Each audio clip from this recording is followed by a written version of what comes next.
let's get started. Thank you very much for choosing this session. You had two better sessions as well, probably, which I'm going to be missing and going to be watching later, some point of time. And and and today, my aim is to give you enough takeaways that you all become the leader of your team, irrespective of your title. No matter if you're QA lead manager, engineering manager, CTO.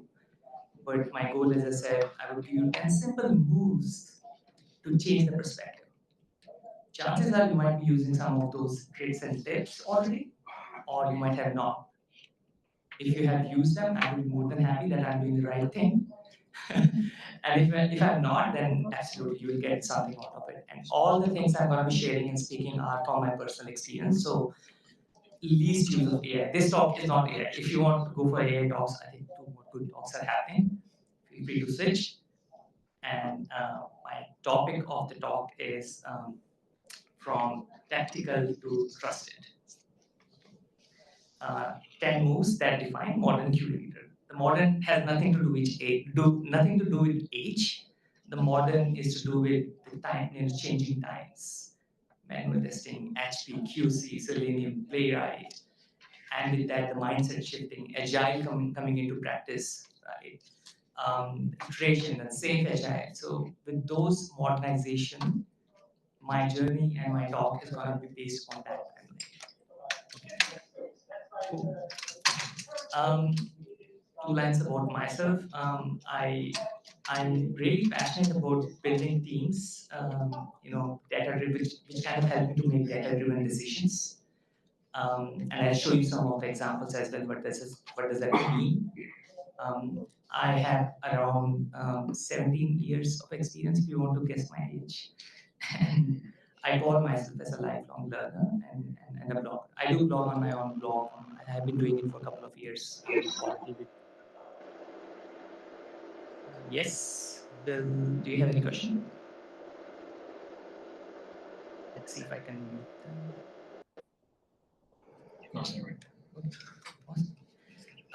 Yeah, and I do post things using my own hashtag. I just created quality with Millan. So if you go on LinkedIn or somewhere, you might find something which might interest you.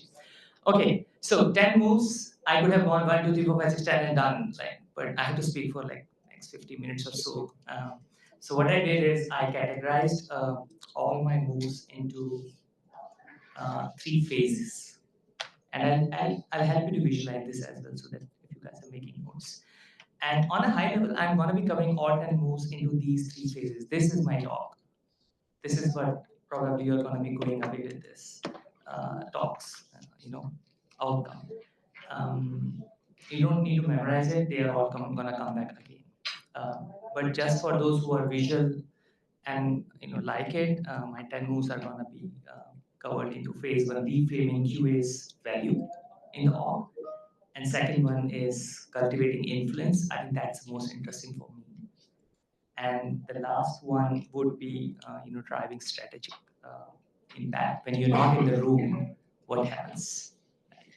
So, and these phases would, I just simplify, would have 3 moves each. And then I would let you know the final move when we get it. Okay, sounds good? Awesome. And you can ask questions anytime in between. I'm happy to wait and pause. And I'm more than happy if someone else can answer on my behalf as well. Okay. So I will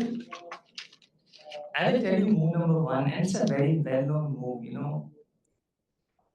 You would go to a meeting as a QA manager leader, and you would say to your CTO, engineering manager, or your head of testing, right? And this is a very common discussion. How many bugs we have found in this release?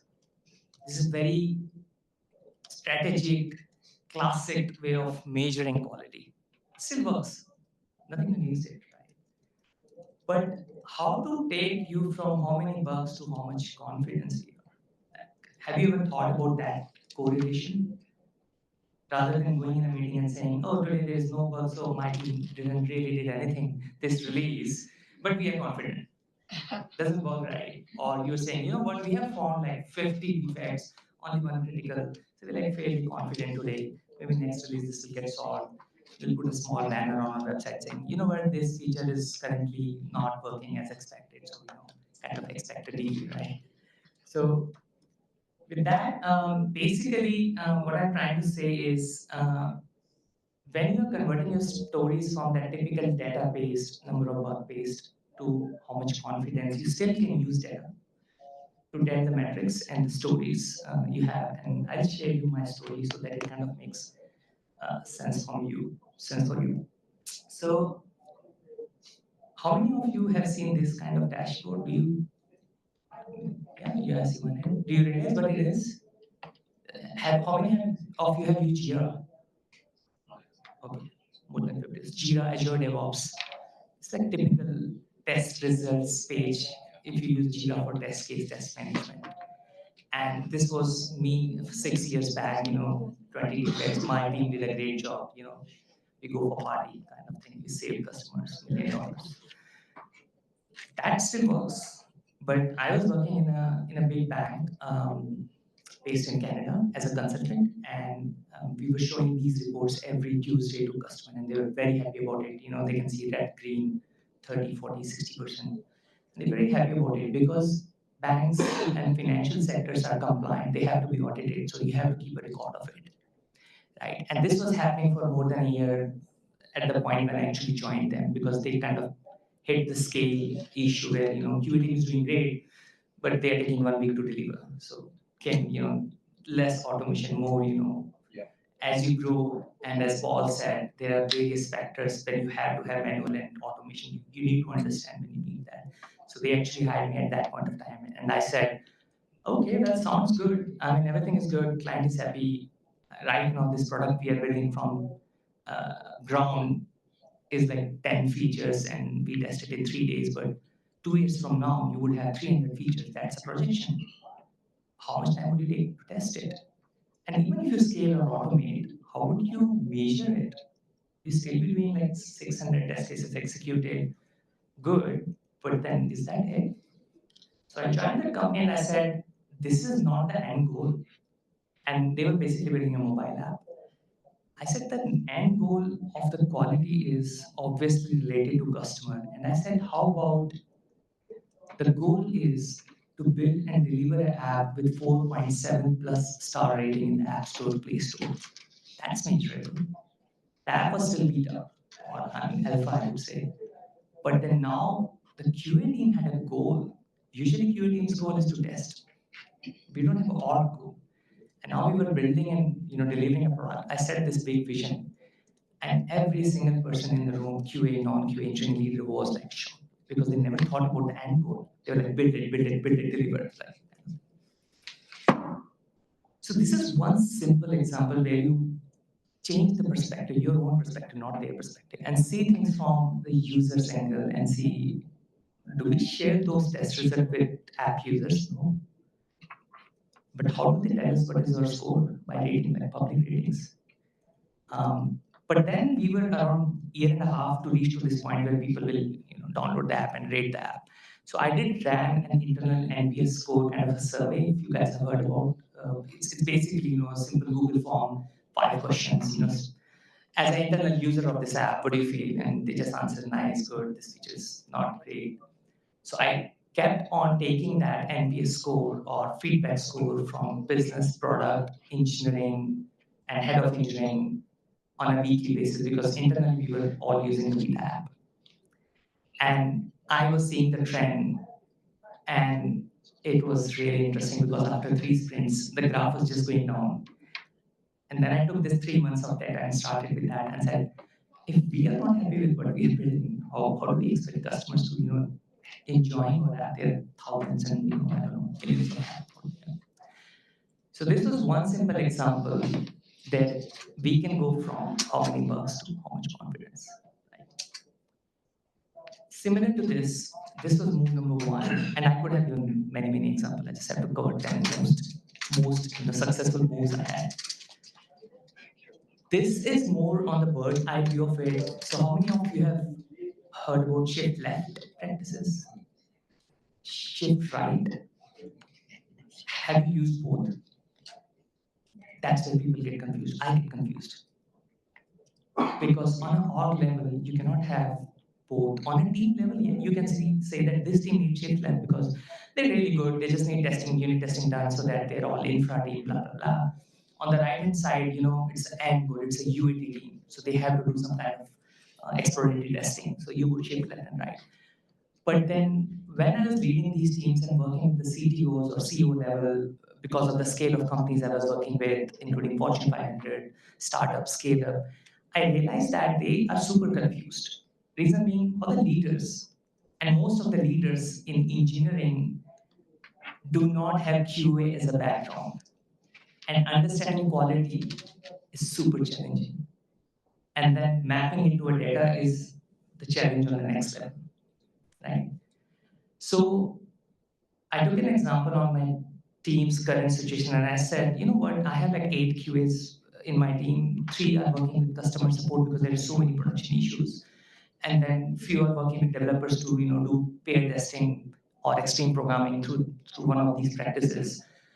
And few QAs were constantly, attending these BA meetings because they were so much into product. So they had the product knowledge. So they were giving feedback, document static analysis, whatnot. I told them we are neither left, we are nor right. We are somewhere at the top. So I showed them a 3D view of where we sit. After that meeting, everyone's perspective changed. And this is what I built for that specific company. I said, we are not in left or right. If you think it's a 3D image, we're sitting at the top and we are touching so many important businesses. We essentially are the core of business, not the part of business. And after that, people started understanding, oh, actually on the right-hand top side, where we thought QA are only testers, now they were also helping us to get feedback from domain or maybe product or development side or UI UX. What I got to know, 2 things in that company was, one, QAs are not talking to each other.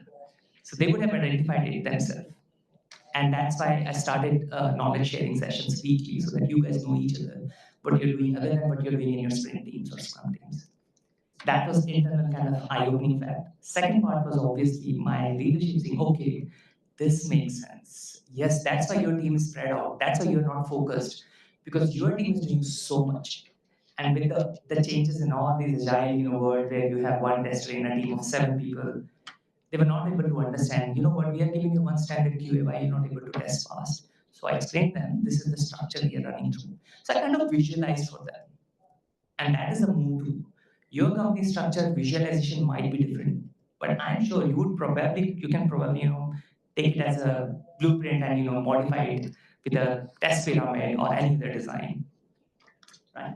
So this actually helped me to change the perspective that what QA brings like as a value on the table rather than being a part of team testing cases. Okay. So I would say if you go out today and you haven't done this exercise or put yourself or put your team in front of the leadership with a view. I started this on a paper, by the way, and then I was like doing after 10, 15 round of brainstorming, I ended up coming up with this. Took some help of my designer in the company, and they actually helped me to visualize this. It was all about the skills, right?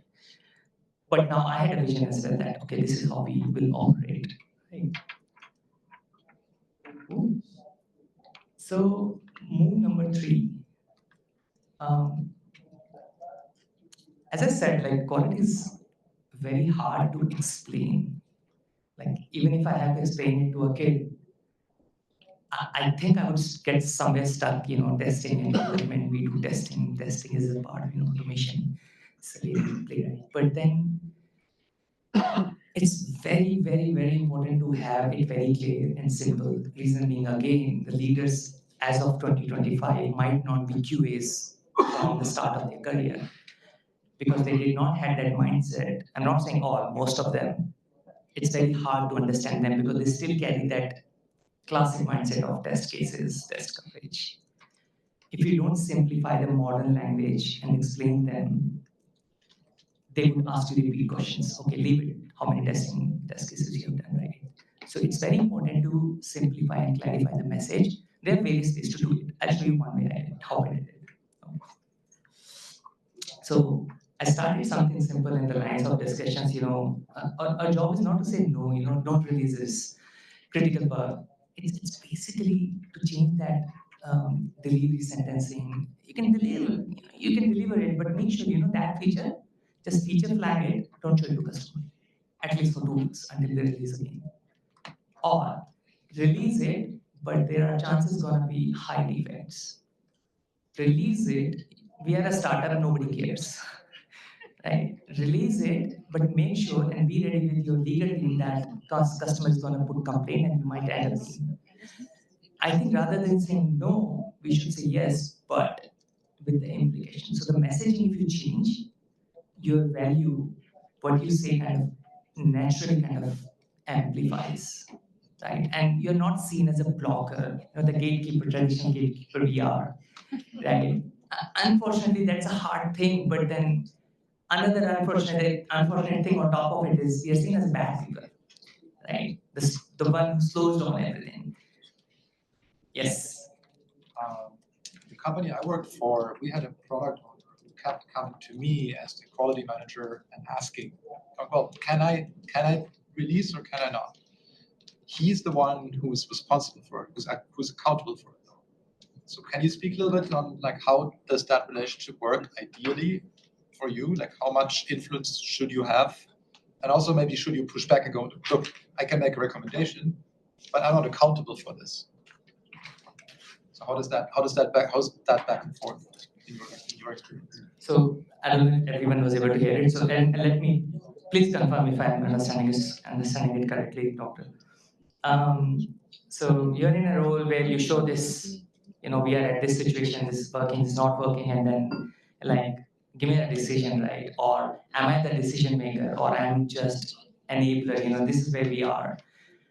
I think interestingly, depending upon your organization, and it's a very tricky way to say it, but I'll give the analytics behind it. That is the exact discussion you need to have with your manager. Like, am I on the decision-making part, or am I on, the one who provides the data to make decisions? Right. So that clarity has to come with the role. But my next few slides probably will answer you how you project that story so that this situation never comes.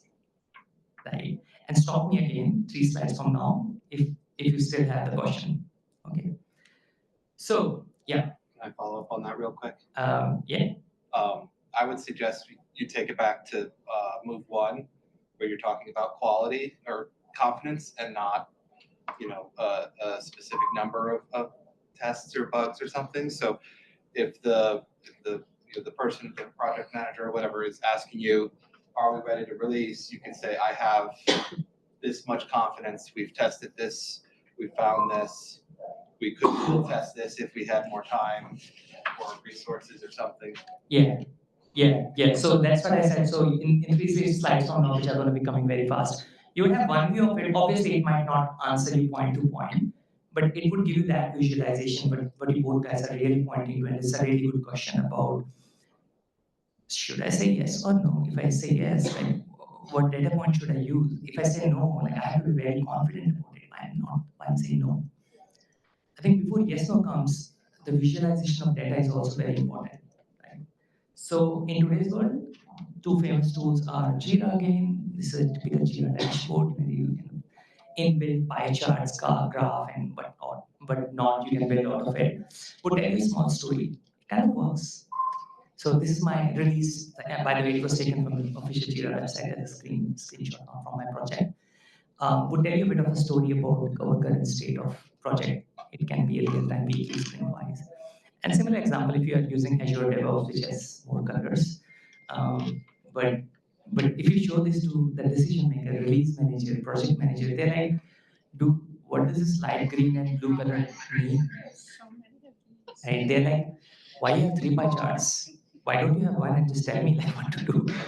Right? So these have real good data insights, but these are not really helpful to take decisions. And as you grow up on the ladder, I think the primary job is decision making as you become senior, because that's what over the time is the value you bring to the table, right? And if you're making decision making hard for the final person who is the real liable person, ultimately the liable person is you for all the companies, obviously. But for testing, test manager is liable to show the true picture. I don't think we are liable to take that decision. That's my experience so far.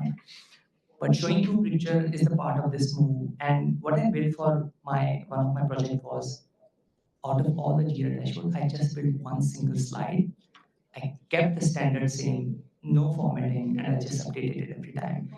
And I told them, number one, look at the left-hand side. There is a typical, signal, right? So it's green. So from my point of view, we are all green to go. There's no blocker. I believe it's all green. But I'm not saying that go and release. I'm just saying it's all green.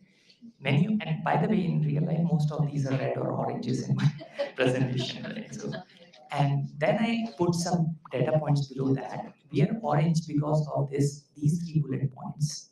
If it makes sense, take the call. If it doesn't, give me one more week.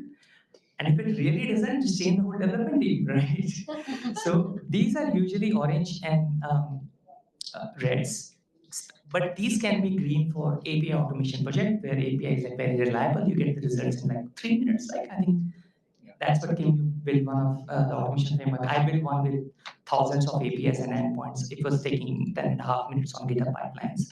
So those frameworks are different. And again, this slide can be QA teams one page result. It can be a Scrum team's one page result. It depends on your organization size, but the template can be reusable. So this specific project was where it was starting from ground, and we had functional QAs, automation testers, or STETs.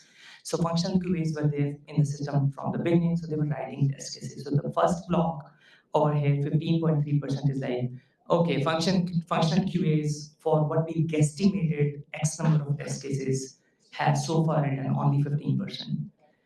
Out of that, the real, hardcore developers we hired for writing automation or STETs have covered 10% of those test cases through automation. This is the journey of conversion. And interestingly, while they were running automation, they were building automation, they were running every day, and we got 12 defects through automation, which could have landed probably or not landed if it was all manual. So now the story kind of makes sense, a little sense, right?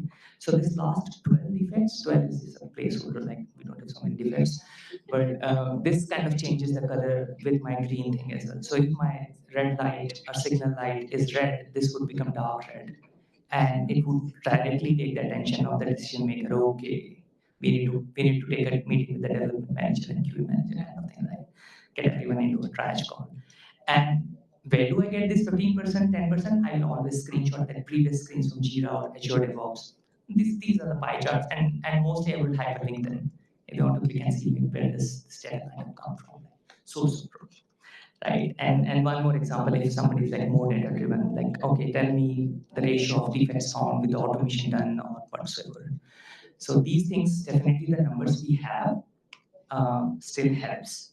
And at the bottom, I would always give the recommendation which you both guys were asking, again, on the simple red green emojis, that I'm not confident. I'm not confident. I'm not saying do not release. I'm not confident. If you trust my confidence, don't release. Right? And then I know it's a people thing. It's not just, I said you, you said me, right? So I think most of the times it's a people thing where we all say, okay, QA is your area, but I am the head of this. Who takes the call? I think it's always a joint call where you keep very little and specific data points. 2 out of 3 are green. Let's do it. Because with Agile, you build something, and then you build something on top of it. So it's iterative. It's not perfect. So there is always an appetite to have defects, risk, or issue, but the appetite is based on release to release, project to project. So I'll pause here and ask you, did I answer your question? Or if anyone has a better answer for that question from their experience. Yeah.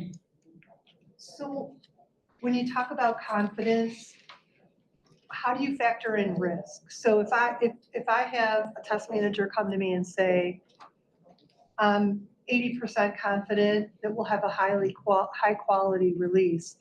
As a manager, my first thought is, well, how do we know we tested the most impactful things? How do we know we tested the riskiest things? So how do you factor in risk with confidence? That's a really good question. Yeah. I honestly didn't want it, but it was really good. And thanks for asking. So I think the question is about mapping risk to the decision as well, the confidence decision. So first of all, like quality measuring risk, it's a big topic. It's very complex as well. But with the risk, the good part is when business is designed. So for example, when I was showing you the example of that banking app, you would be so much surprised. The first feature they built was bankruptcy. So as a part of legislation, you have to be ready to handle bankruptcy. And without that, you cannot launch a banking app. I'm talking about Canadian laws. So if my bankruptcy module is not ready and stable, interestingly, we were testing it every month, like every month. So we are not confident. So that risk was based upon the business decisions or business designs or business modules, which would mostly come from product owners and delivery team. Okay, these are the three non-negotiable modules. It's not just they should work well, they should be intact every release. So if I have a risk or if I found a simple defect or even a medium defect in one of the key areas, for me, I would highlight it as a red in my list, in this bottom list where you see bottom two, rows. I don't know if you're able to read, but two examples I gave is like environment was down, so we couldn't access or run automation pipeline. So this release, after developer did the build, the testing couldn't happen. So automation part of it didn't run. So, and this automation used to touch 50 modules. Are you ready to take the risk? So going back to the same thing, we just give the data insights in a simple and easy way to understand. Right? Mapping is in itself a huge exercise. But yes, as a QA leader, I would say, and when I say leader, a QA can be a QA leader when you are a leader of that module team or business, right? You become the expert in that as well, that specific area, right? And then your data points, your input kind of work very well. And that's why, on an average, QA stays in a company much longer than a developer because they hold the business value and business have their value, right?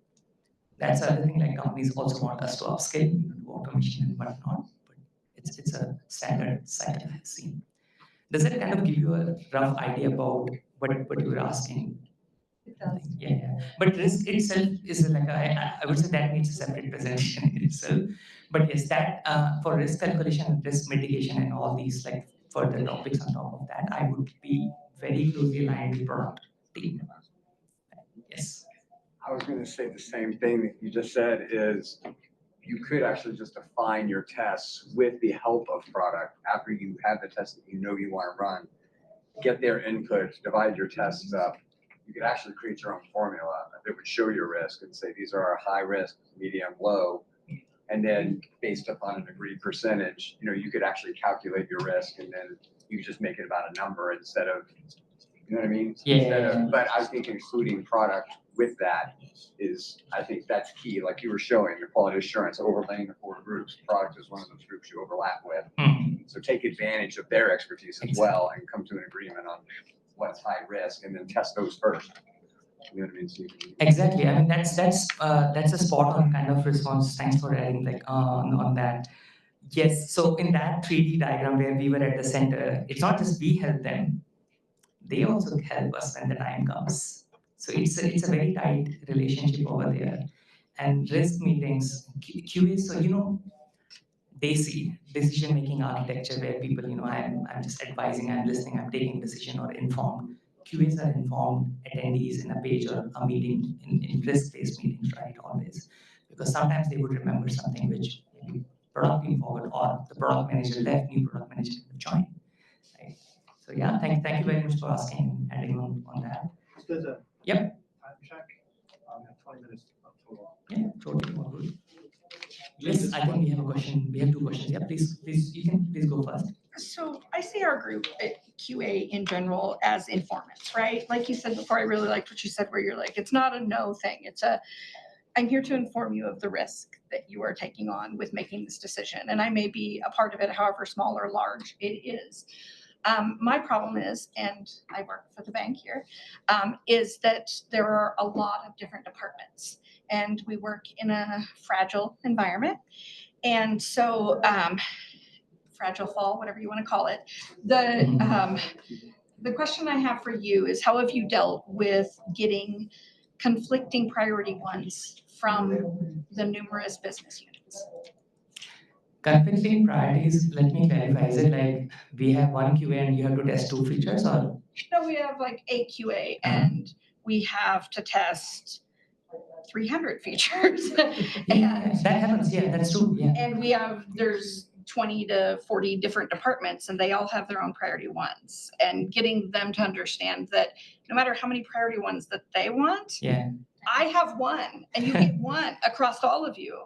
How have you dealt with that in the past and how do you inform them of the risk of that? Because your spreadsheet of your little dashboard was awesome, Mhm. but how do you decide what to put on there if you have 40 business units and they all have 1, 2, 3, 4, 5 priority ones? True. So this diagram which I showed you with all these arrows and 12 effects holds good for medium to small scale, but when you go enterprise, I would not recommend. I mean, would recommend as an executive summary, like if you have this only one slide in an executive meeting with 20 different slides. Yes, I was interested in that situation, so I don't know. Are you guys able to hear me? Yeah. They won't be able But they to- won't they hear won't you hear on. online. they don't hear. They will? Yeah. They will? Okay, I'm assuming all the online people are able to hear me, because I have to be expressive here, so sorry for that. So I had this situation where in the enterprise experience of mine, where we had 10 different product owners, and they had their KPIs. You know, I have to deliver 10 features this sprint, I have to deliver 3.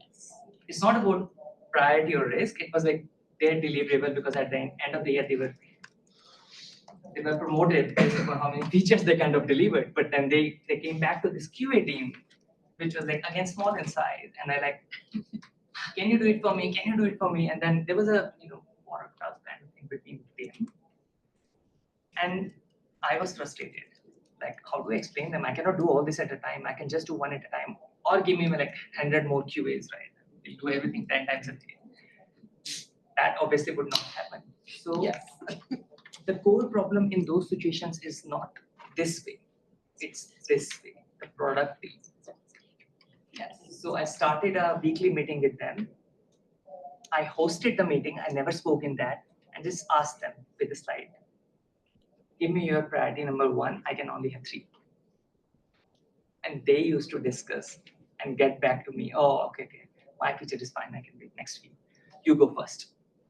It was not me, it was them. The only action I took was to get them in a room. Okay. Because behind the scene, they all will tell you, my thing is priority, your thing is priority, and you would always be in a constant pressure with your team, managing, do this first, do that first.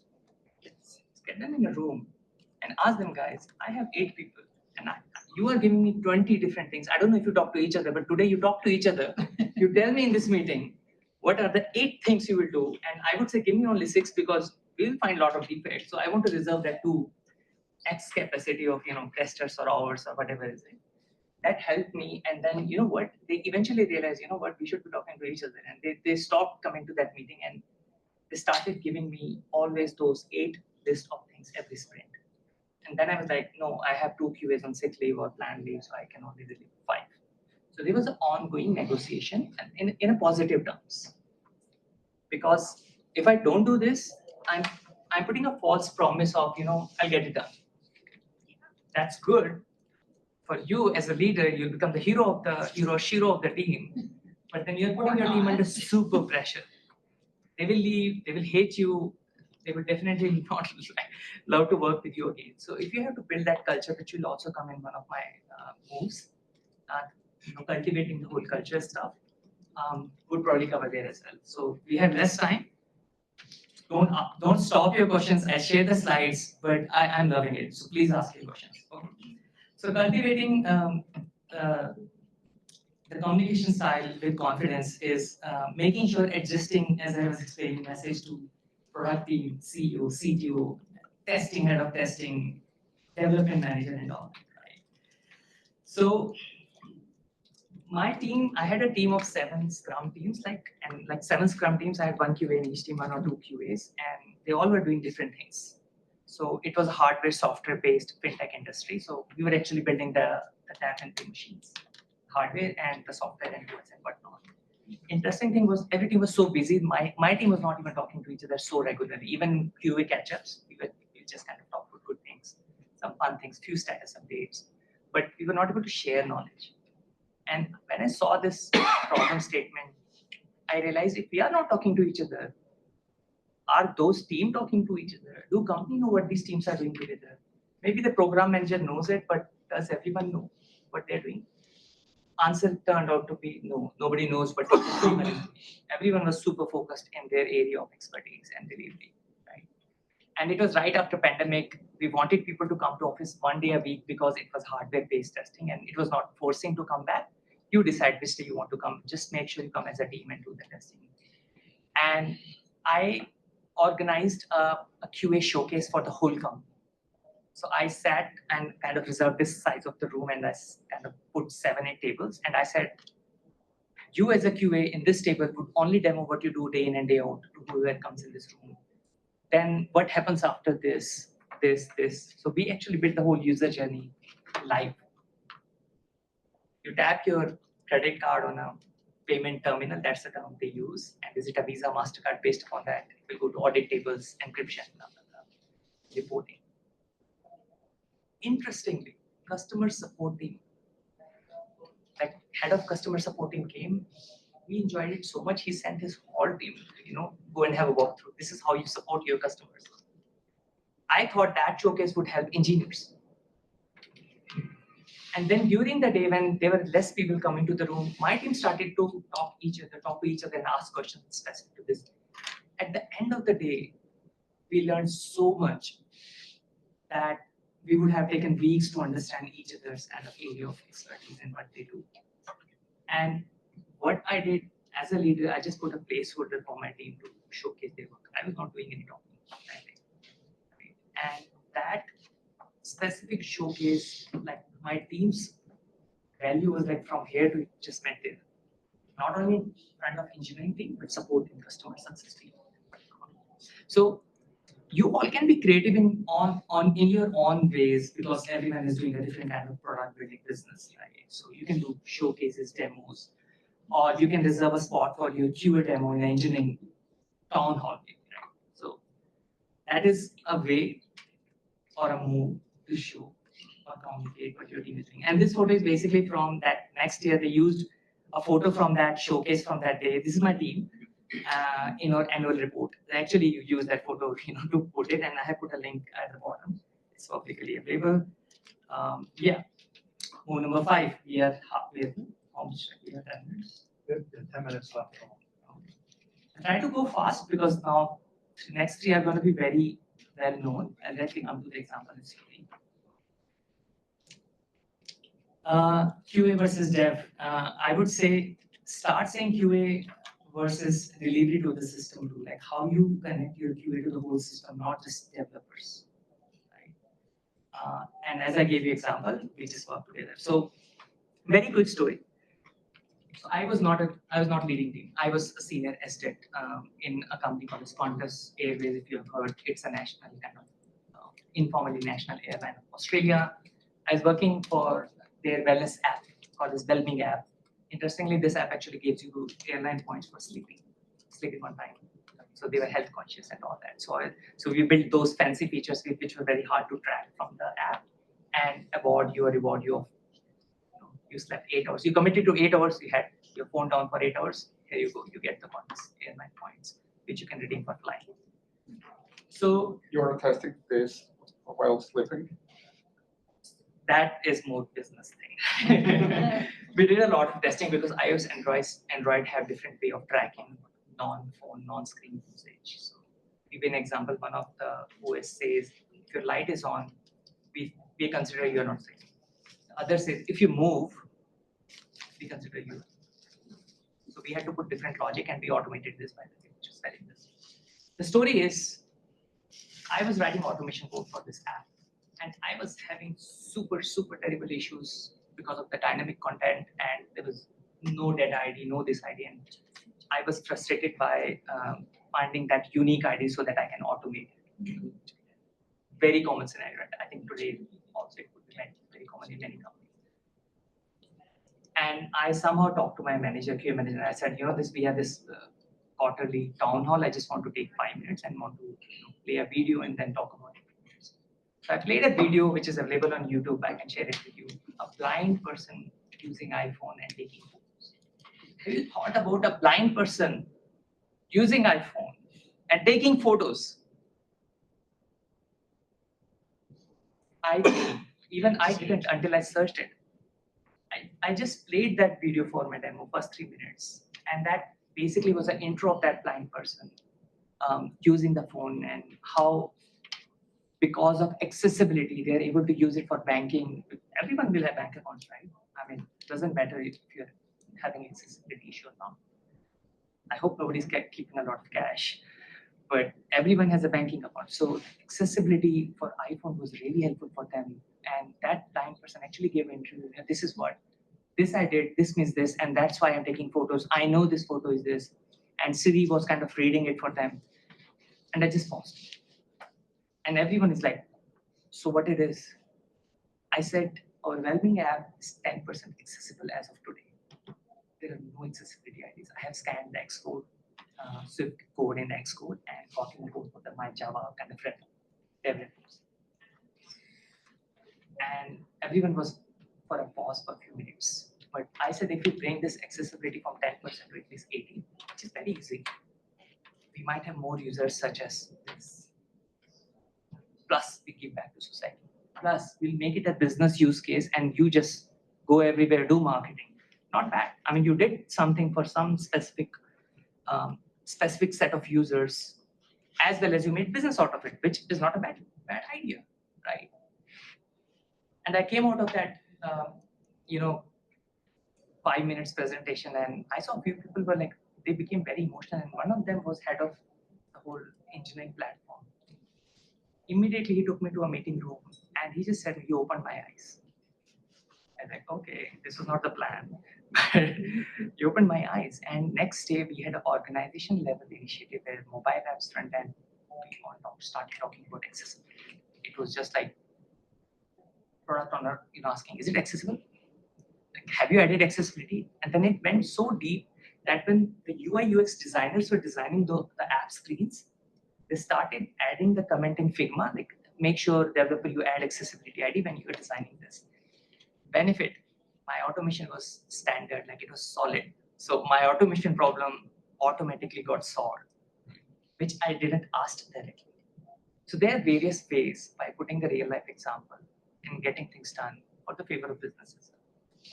So this was one example I wanted to share with you.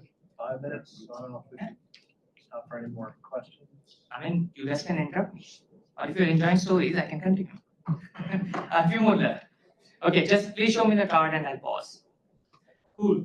Moses, doing it for leadership, whatnot, but how about the teams? If you don't have the team with the right skills or growing skills, there would be a glass ceiling where you would not be able to show something new to the leadership. And the problem is everyone wants something new every day. So AI, like, why do we need ChatGPT 4, 5? Like 3 is fine. No, everyone needs something new. Over the years, iPhone 15, 16, 14, whatever is that, the mindset is you need something new. And then your team should also kind of upskill. What do you do for that? Obviously, in the age of AI, as of 2025, make sure you constantly talk to your team, upskill them, ask them, get them to conferences such as CAST, get them certification. If a manual QA wants to be manual QA, make it very clear to the leadership, this person is going to be sitting here, but no offense, we need him or her. Right? If somebody says, you know what, I really want to learn playwright, go for it, help them. Right? And this will relate to one of the next one which will come in the phase 3 is, which will come, I think, in the last 9. So I think I've done a couple of examples of it as a leader. Now, when you are a QA manager, leader, or anything above for this specific, make sure you visualize it first for yourself, secondly for your team, thirdly for everyone. Make sure when you are showing something, the perspective you should have while designing or building that or writing it is from 3 levels: within yourself, how your team would see it, and how anyone else would see it. Be a developer, product owner, scrum master, no one. So when I was building whole team structure and strategies, I actually built this. I just removed the name of the company. This was one page slide I built for the quality engineering strategy. So I called it as quality engineering strategy or QA strategy in one slide where I said them, this company needs these 4 pillars: automation, empowering teams with tools such as communication, Slack, messages, documentation, and we also measure everything by Jira dashboard or whatnot, right? This visual kind of answered questions of many teams, including my own team, and they started helping me to improve it. So it started with 1 or 2 data points in each pillar, and then that's how we improvised. And now it was all ready and set to be presented in front of any leader in the company, and they understood. Okay, so you guys just don't test cases; you do a lot. And interestingly, I got a lot of funding after this slide. That's a great story, both for tools and the people. And I think I had one more question at the background. I just missed it. Do you want to ask that? No, I'm good. All good. Okay. Sorry for that. Learn by sharing. Easiest thing ever. Easiest. So I promoted a culture in my last company where I said, you know what? You get paid for writing company blogs.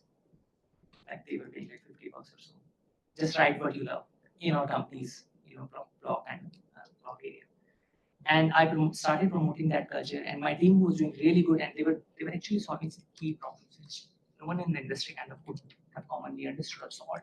So I started asking them by setting an example. I wrote the first blog and said, share your knowledge. So I think Sandeep Reddy wrote a blog about monocard reporter, which is like really colorful. And then he messaged me, Millan, I never had 30,000 impressions for any blog, and because of that, like I got the visibility, and that person still talks to me with the same respect I had for him. And I think that takes you very, very long when you have the team's respect, just by showing appreciation publicly. So don't wait for that release, say thank you. Don't wait for that, applaud, or when you saved us from that red critical bug. Yeah, I think constantly just do that. And that would pay you back, and you would always have a team which you would represent constantly. Mentor and grow team.